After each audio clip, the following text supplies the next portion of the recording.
ఒసే ఇవాళైనా ఒక కస్టమర్ అయినా వస్తాడానే? అదే అత్త నేను కూడా అనుకుంటున్నా. ఇవాళ నేను వెళ్ళి చూసొస్తా, మీరు ఇక్కడ చూసుకోండి. సరేనే, కొంచెం రేట్ తగ్గిస్తామని చెప్పు. ఇదిగోండి అత్తయ్య, కస్టమర్ వచ్చాడు. అబ్బా సూపరే నువ్వు. రండి రండి, మీరేం తింటారు? పానీపూరినా దహీపూరినా? ఏదైనా సరే రెడ్ కలర్ లో. రెడ్డా? రెడ్ కలర్ లో ఏముంటది?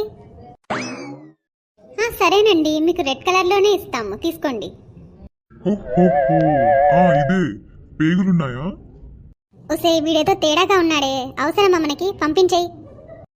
వచ్చిన ఒక్క కస్టమర్ని కూడా పొమ్మంటారేంటి? ఆగండి, నేను మేనేజ్ చేస్తా. పేగులంటే నూడిల్స్ అనుకుంటున్నాడేమో. పేగులా?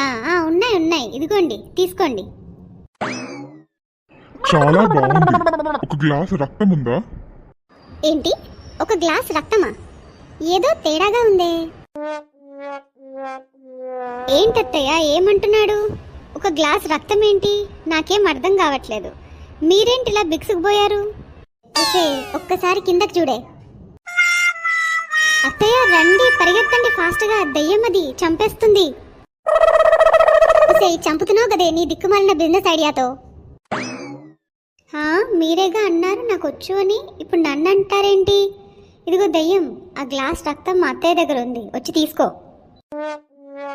ఓసే నీ దుంప తెగ, నీకు దండం పెడతానే బాబు, అలా ఇరికించక నన్ను. ఏంటి, రక్తం ఇస్తావా? నాకు వస్తున్నా ఇప్పుడే. ఆ రక్తం నువ్విస్తున్నావా? వామ్మో, నిజంగానే వచ్చేసిందేంటి? అమ్మో, ఇంకెంత దూరం పరిగెట్టాలరా నాయనా. అత్తయ్య ఇక్కడ కాసేపు ఆగుదాం. మా అత్తయ్య ఏది? కొంపదీసి దారిలోనే పడిపోయిందా ఏంటి? మీకేమైనా తెలిస్తే కొంచెం చెప్పండి. అసలే మా అత్తయ్యకి దెయ్యాలంటే చాలా భయం. నేను వెళ్ళి మా అత్తయ్యని ఎత్తుక్కుంటాను ఎక్కడ పడిపోయారో. ఈలోపు మీకు తెలుసుగా మీరేం చేయాలో. ఇలాంటివి మరెన్నో చూడడానికి మీరు చేయండి సబ్స్క్రైబ్.